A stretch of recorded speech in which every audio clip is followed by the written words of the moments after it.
This is so foreign to me.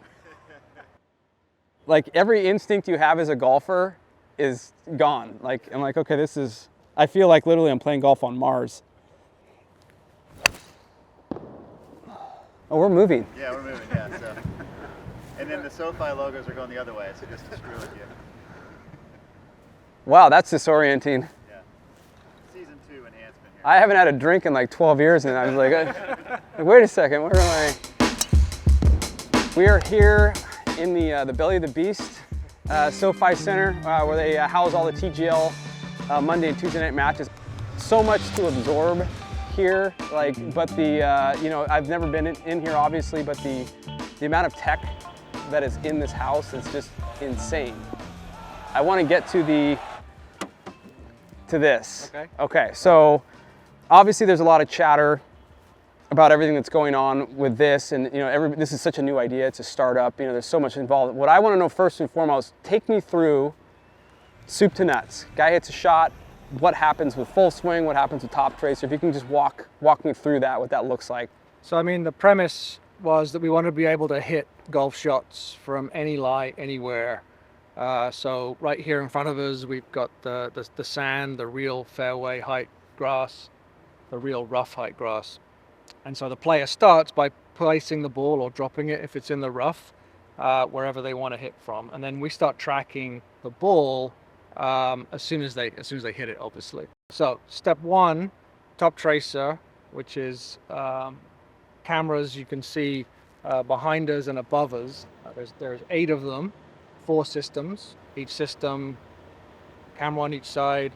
And so they're just standing here, sitting here looking at this 3-dimensional space, waiting for an object that looks like a golf ball to start flying through it. They track everything about that flight path until it hits the screen, and then top tracer extrapolates where that would have gone if the screen wasn't there to stop it. So you get a full XYZ point cloud of the entire trajectory.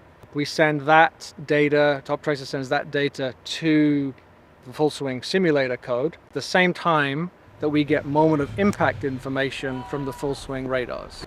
So the one thing top tracer doesn't see is club hitting ball and any of the data that you get from that. But then we combine all that together, top tracer's flight path, obviously it then intersects somewhere in the game with an object, be that the fairway, the rough, the rock, the water, whatever it is. And so we use all of that then data to accurately implement the bounce and roll physics in the game.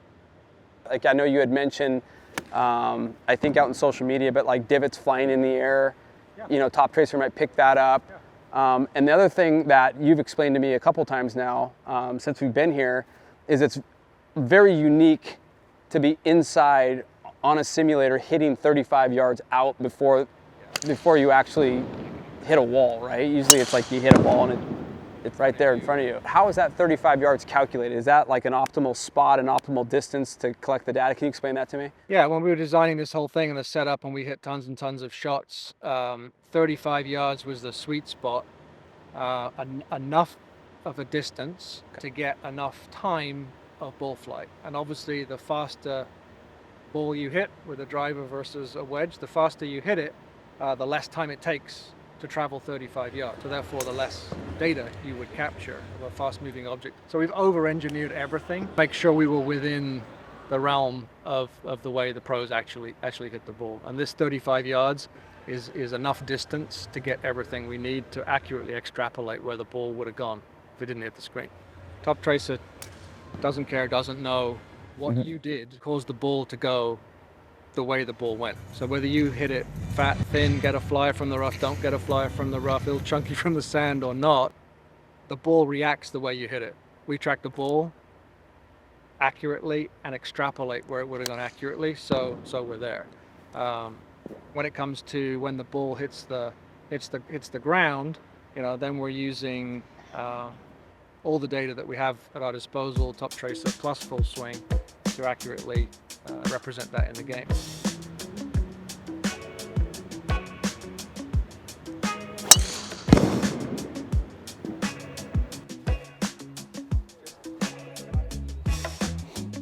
I'm scared to take a divot here. I don't want to mess up the grass.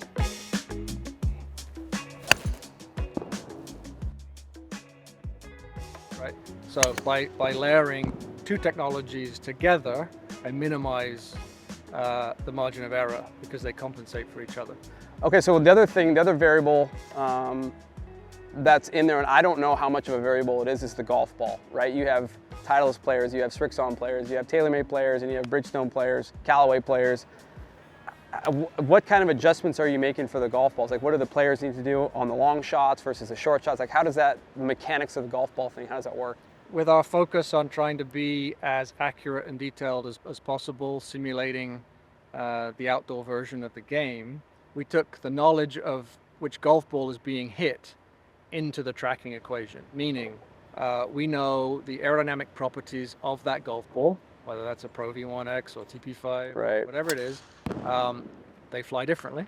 And so we know both the aerodynamic properties of how that flies and the unique radar signature of that ball that gets picked up by radars. And so we programmed everything in to say, okay, it's this player hitting this ball, use those properties when we extrapolate where that ball would have gone. So basically, you could hit the same exact shot, two different balls, and it would actually extrapolate slightly differently based on the aerodynamic properties of that golf ball. That's wild. The only time it would be wrong is if we said it was one golf ball and they hit a different one. We're saying which player is up on the tee box, and we already have it in the database which golf ball they're playing. And that's also why you see ball kids that we use, and they have a rack of golf balls per player, and they make sure they give the right ball to the right player. It's just another level of accuracy. Most launch monitor products, etc., will use a normalized model. So it's kind of good. Yeah, you can play any ball you want down and hit it, but for us, we wanted to take this to the next level of accuracy. So walk me through, like, for example, like Tiger's shot, for example, when he hit it 30 yards over the green. Is that player error, or is that, I mean, can you walk me through what happened there? What we see, especially early on with players in here, and perhaps yourself, the depth perception, especially hitting from that front box, takes a little getting used to. So we tracked the way he hit it. They're used to going from one golf course to another, sea level, mountains. They make adjustments every week as they get to the tour, but this is a different kind of adjustment, especially the shorter shots we found, where they're used to hitting with feel. It's not numbers, not, oh, it's 101 or 73 or whatever. Oh, I just need to hit this. These players, most of them, they don't operate like that. When they get that close, it's a visual. And this screen, as realistic as it is new and different, and it's a different kind of feel that they had to get used to. So it wasn't surprising necessarily early on that they were a little off. Which is like, well, you have to concede that that's going to happen, because I can tell you from my own experience, say I'm hitting 107 iron here and it's going 160 yards here, like, totally different story when you're up that close. Because when I get to, when I got here, this was way easier to hit into this green, because it's a feel, it's muscle memory, the ball's carrying all the way to its target, where there it's not.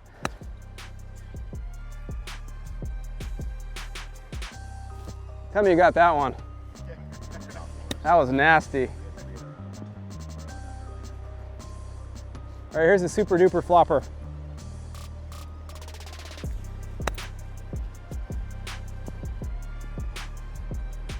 That's wild. Because when you see it on TV, it all looks relatively flat, right? So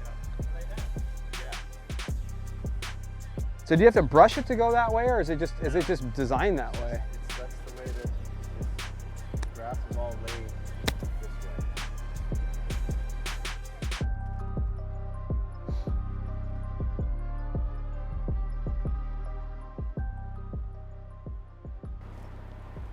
What did you study in school, or rocket science, or?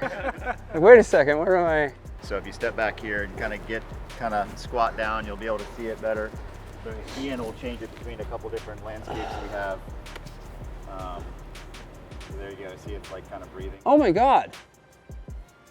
That's like the part in Alien when the alien's coming out of the guy's stomach. Yeah. What? It's subtle, but Okay, that's all. But for a green, that's a lot actually. If you're raising it 3 inches up, or that's a substantial for a putt. Day one, with TGL, you came in here, you built this out. Everybody came in here, you hit it, and now we're at the end of the season. Like, what have you learned about this facility that you didn't know before? We've made a few changes through the season. I mean, that's kind of been cool being a new league and sort of nimble enough. So, for example, when we were talking about like how the close tee box gave the players more of a depth perception issue than being back here, we did a whole bunch of analysis pretty quickly and changed the distance of shot by which you switch from back to front. We had 130 yards as the break point. If you were less than 130 yards, move to the front. So 130 was like, got us to like the 98th percentile of balls are gonna hit the screen. But once we saw that depth perception problem, we changed it to 70 yards. So it's now only 70 yards or less do you have to move to the front box. And that sort of 71 to 130 now being back here has helped the players tremendously. So, you know, we're still, even though I talked about these distances, we're still reacting. And once we probably analyze all of the data for the entire season, maybe there's some more tweaks we'll make.